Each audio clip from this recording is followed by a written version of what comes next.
नमस्कार, सिटी न्यूजच्या बातमीपत्रात प्रेक्षकांचं मनपूर्वक स्वागत। आज दिनांक 30 नोव्हेंबर 2024 वार शनिवार। बातमीपत्राची सुरुवात करूया सुविचार मालेने। हात आणि साथ योग्य वेळी द्या, वेळ निघून गेल्यावर दोघांनाही किंमत नसते। आजचा सुविचार आपण बघितला। आता बघूया बातमीपत्रातील ठळक बातम्या।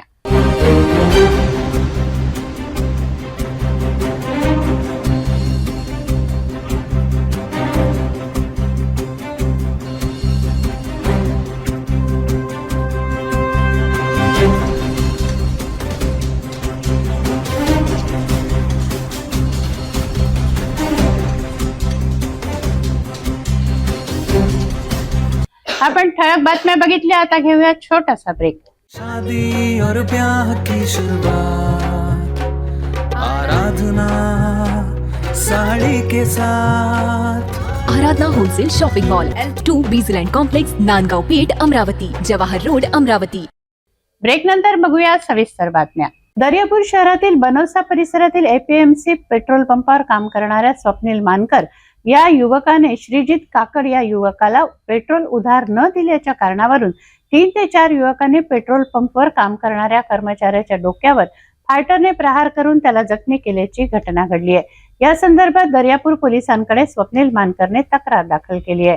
पोलिसांनी आरोपी विरुद्ध गुन्हे दाखल केले आहेत। मी पेट्रोल पंपावर कामावर असतो। मला श्रीजित काकड आणि रोशन सोळंके त्यांनी 15 दिवस अगोदर पेट्रोल उधार मागितलं। मी त्यांना दिलं नाही। नंतर त्यांनी मला धमकी दिली की तुम्हाला जे मारण्याची धमकी दिली मला जे मारण्याची धमकी दिली। त्याच्यावर 15 दिवसानंतर 25 तारखेला त्यांना मला पेट्रोल पंप कॉल करून पेट्रोल पंपाच्या मागे बोलावलं। बाजार समिती बैल बाजारात आहे, बाजार भरतीला तिथे बोलावल्यावर त्यांना विचारपूस काहीच नाही केली। मला डायरेक्ट हमला केला फायटरने।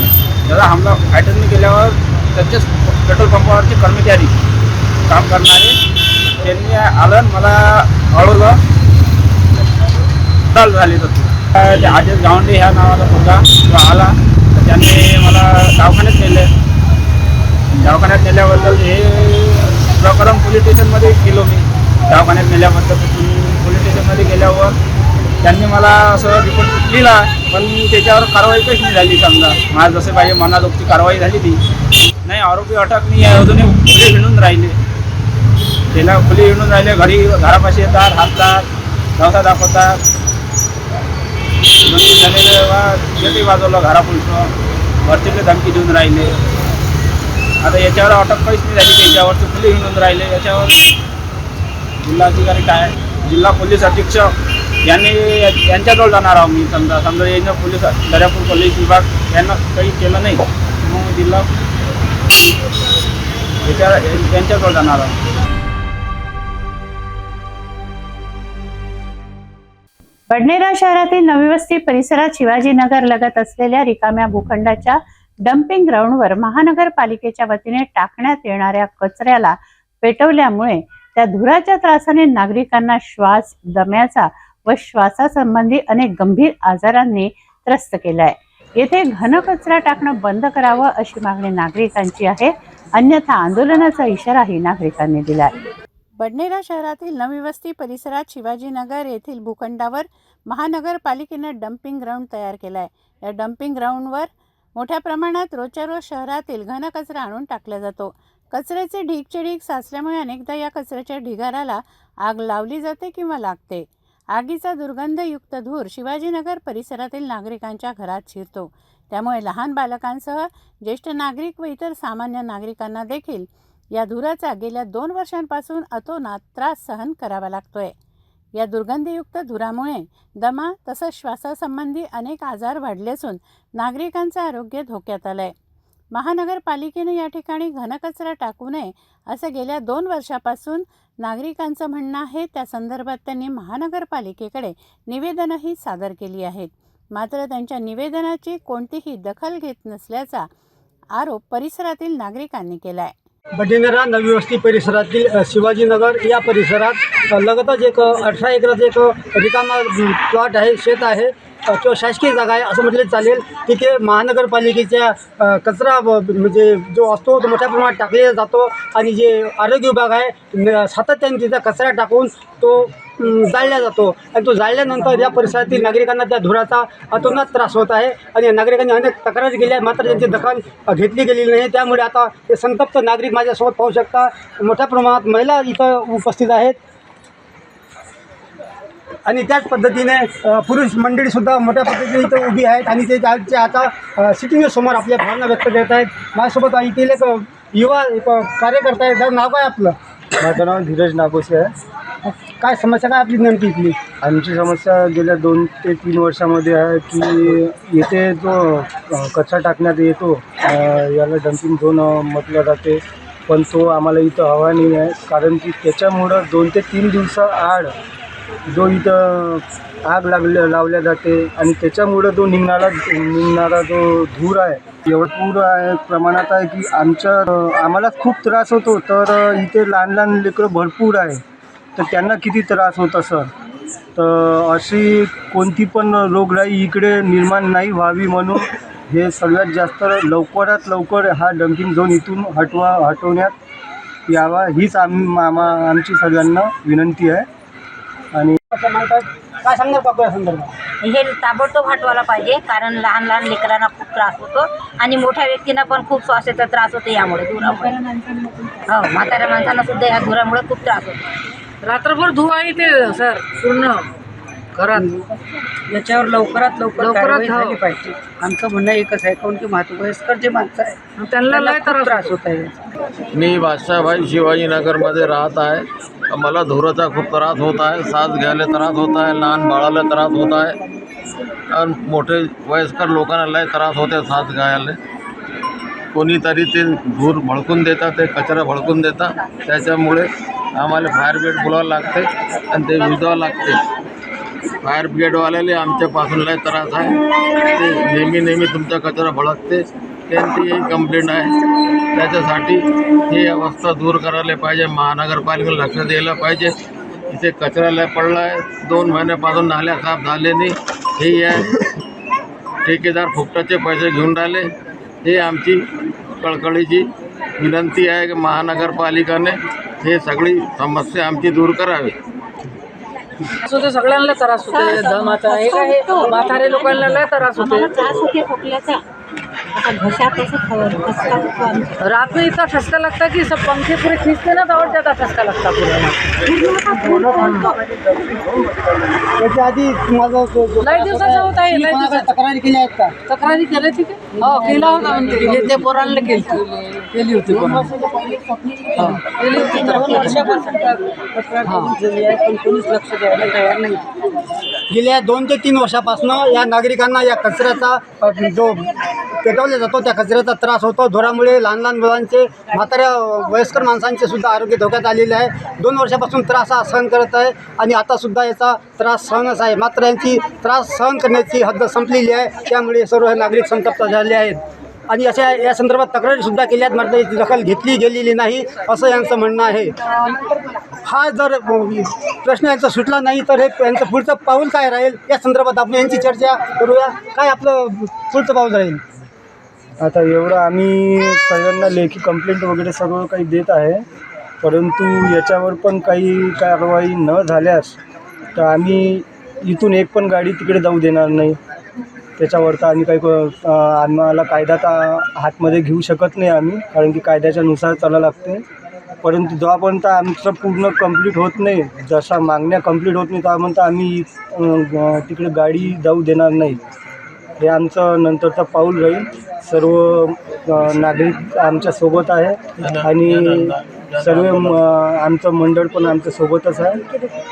कचऱ्याची समस्याचं निराकरण होत नाही तोपर्यंत कचऱ्याच्या गाड्या आम्ही त्या ठिकाणापर्यंत जाऊ देणार नाही असा ठाम निर्धार येथील नागरिकांनी केलेला आहे.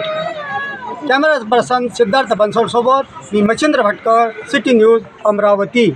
डम्पिंग ग्राउंडवर कचरा टाकणं बंद केलं नाही तर कचऱ्याच्या गाड्या अडवून आंदोलन छेडण्याचा इशारा परिसरातील नागरिकांनी दिलाय. महानगरपालिकेने या गंभीर बाबीची दखल घेऊन नागरिकांना दिलासा द्यावा व त्यांच्याशी होणारा जीवघेणा खेळ थांबवावा अशी अपेक्षा व्यक्त केली जात आहे. पर्यावरण रक्षण कसं करावं याबाबतचा संदेश बेंबळा येथील स्काउट गाईडच्या विद्यार्थ्यांनी दिलाय. जिल्हा परिषद प्राथमिक शाळा बेंबळा, पंचायत समिती कार्यालय जिल्हा वाशिमच्या वतीने शाळास्तरीय स्काउट गाईड मेळाव्याचं आयोजन बेंबळा येथे करण्यात आलं. इयत्ता 1ली ते 7वीच्या स्काउट गाईडच्या विद्यार्थ्यांनी देखाव्यातून पर्यावरण रक्षणाचा संदेश दिला. बेंबळा येथे जिल्हा परिषद प्राथमिक शाळेच्या पालक व शाळा व्यवस्थापनाच्या वतीने शाळास्तरीय स्काउट गाईड मेळाव्याचं आयोजन करण्यात आलं. शाळा व्यवस्थापन समितीचे अध्यक्ष श्रीकृष्ण श्यामसुंदर यांच्या प्रमुख उपस्थितीत झालेल्या कार्यक्रमात प्रथम मान्यवरांच्या हस्ते दीपप्रज्वलन करण्यात आलं. विविध प्रकारचे देखावे विद्यार्थ्यांनी सादर केले. पालखीच्या स्वरूपाने निसर्ग रक्षणाचा संदेश त्यांनी दिला. झाडे लावा, झाडे जगवा अशी हाक दिली. विद्यार्थ्यांनी मातीच्या भांड्यामध्ये जेवण बनवून आपल्या कृतीने त्याचं महत्त्व विशद केलं. मेळाव्यानिमित्त आकर्षक अशी रांगोळी रेखाटण्यात आली. यावेळी शाळा सुधार समितीचे अध्यक्ष श्रीकृष्ण श्यामसुंदर, कारंजा पंचायत समितीचे गटविकास अधिकारी माने, उपसभापती विशाल घोडे, सरपंच विशाल ठाकरे, शाळा व्यवस्थापन समितीचे उपाध्यक्ष प्रमोद आडे, डॉक्टर गजानन मुंडे, गौरव ठाकरे यांच्यासह शिक्षक, प्रशिक्षणार्थी व तालुक्यातील अनेक मान्यवर उपस्थित होते.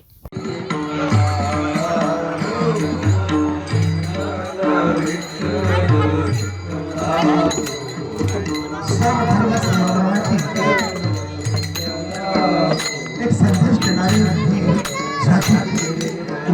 संप्रदाय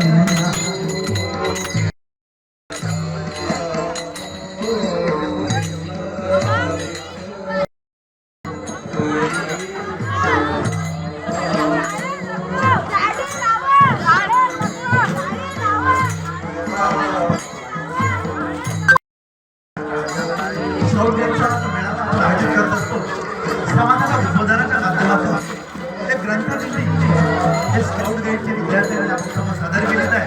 बोलणे तयार झाले. आज दिनांक 30 आणि उद्या दिनांक 1 डिसेंबर 2024 रोजी आमच्या शाळेने 2 दिवसीय स्काउट गाईड मेळावा आयोजित केलेला आहे. या प्रसंगी आत्ताच उद्घाटन सोहळासुद्धा संपन्न झालेला आहे. पुढील 2 दिवस या विद्यार्थ्यांना मोठ्या उत्साहामध्ये विविध उपक्रमामध्ये सहभागी आम्ही केलेला आहे आणि त्या विद्यार्थ्यांना साहसी उपक्रम कसे देता येईल त्यांचं प्रशिक्षण आम्ही 3 महिन्यापर्यंत पूर्ण करून आज एक दीक्षांत समारंभ सोहळा विधियुक्त त्यांना या ठिकाणी देण्यात आलेला आहे. आणि पुढे भविष्यामध्ये हे विद्यार्थी साहसी बनावेत, धैर्यवान बनावेत यासाठी शाळा सदैव प्रयत्नशील राहील आणि वरिष्ठांच्या मार्गदर्शनानुसार हा मेळावा. भेटूया एका छोट्याशा विश्रांतीनंतर.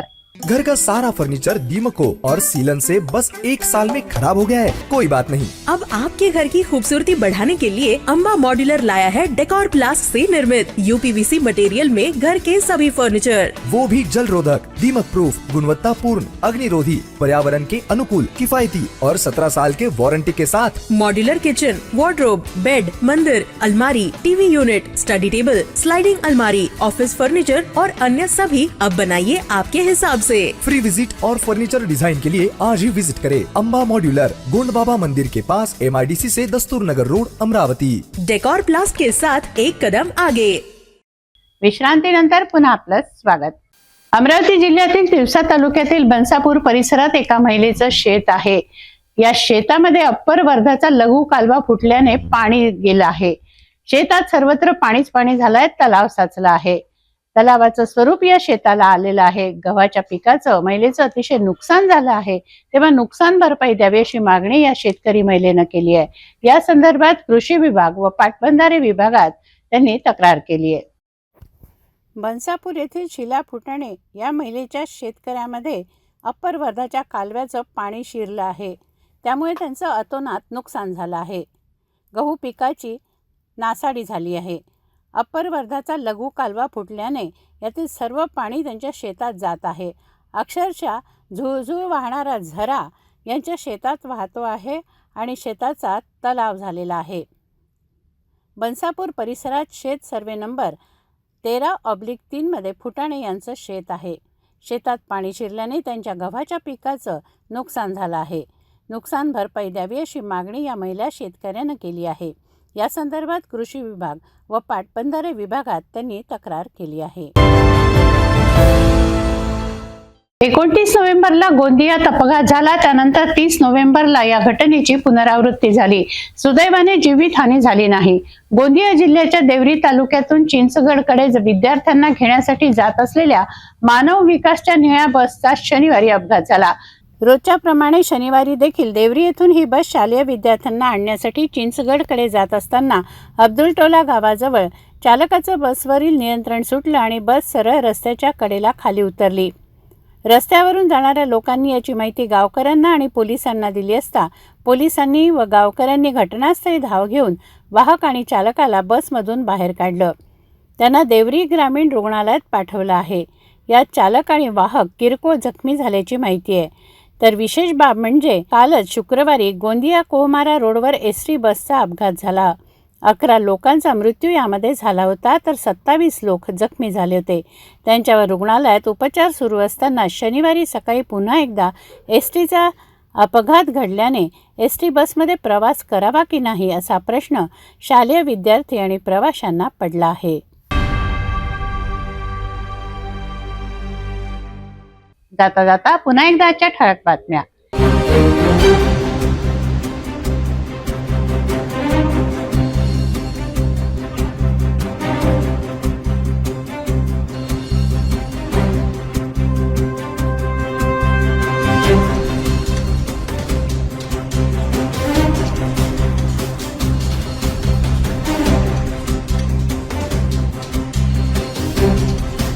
आपण आता सिटी न्यूज चॅनल आपल्या टीव्हीवर सुद्धा बघू शकता. यामध्ये GTPL channel number 73, Fastway channel number 256, city cable मध्ये चॅनल नंबर 92 वर सिटी न्यूज पाहू शकता.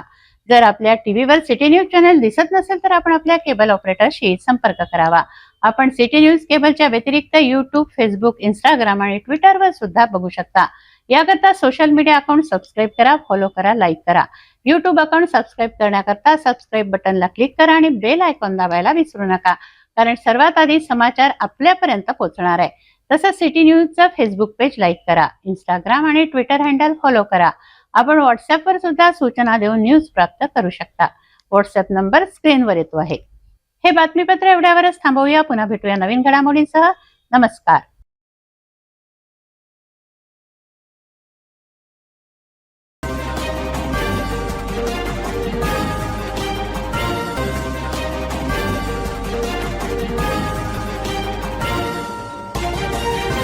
नमस्कार. सिटी न्यूजच्या बातमीपत्रात प्रेक्षकांचं मनपूर्वक स्वागत. आज दिनांक 30 नोव्हेंबर 2024 वार शनिवार. बातमीपत्राची सुरुवात करूया सुविचार मालेने. हात आणि साथ योग्य वेळी द्या, वेळ निघून गेल्यावर दोघांनाही किंमत नसते. आजचा सुविचार आपण बघितला. आता बघूया बातमीपत्रातील ठळक बातम्या. आपण ठळक बातम्या बघितल्या. आता घेऊया छोटासा ब्रेक. ब्रेक नंतर बघूया सविस्तर बातम्या. जाता जाता पुन्हा एकदा आजच्या ठळक बातम्या. एक नजर अन्य महत्वाच्या बातम्यांवर. भेटूया एका छोट्याशा विश्रांतीनंतर. विश्रांतीनंतर पुन्हा आपलं स्वागत. आपण आता सिटी न्यूज चॅनल आपल्या टीव्हीवर सुद्धा बघू शकता. यामध्ये GTPL channel number 73, Fastway channel number 256, city cable मध्ये चॅनल नंबर 92 वर सिटी न्यूज पाहू शकता. जर आपल्या टीव्हीवर सिटी न्यूज चॅनल दिसत नसेल तर आपण आपल्या केबल ऑपरेटरशी संपर्क करावा. आपण सिटी न्यूज केबलच्या व्यतिरिक्त YouTube, फेसबुक, इंस्टाग्राम आणि ट्विटरवर सुद्धा बघू शकता. याकरता सोशल मीडिया अकाउंट सबस्क्राईब करा, फॉलो करा, लाईक करा. YouTube अकाउंट सबस्क्राईब करण्याकरता सबस्क्राईब बटनला क्लिक करा आणि बेल आयकॉन दाबायला विसरू नका, कारण सर्वात आधी समाचार आपल्यापर्यंत पोहोचणार आहे. तसंच सिटी न्यूजचं फेसबुक पेज लाईक करा, इंस्टाग्राम आणि ट्विटर हँडल फॉलो करा. आपण व्हॉट्सअपवर सुद्धा सूचना देऊन न्यूज प्राप्त करू शकता. व्हॉट्सअप नंबर स्क्रीनवर येतो आहे. हे बातमीपत्र एवढ्यावरच थांबवूया. पुन्हा भेटूया नवीन घडामोडींसह. नमस्कार.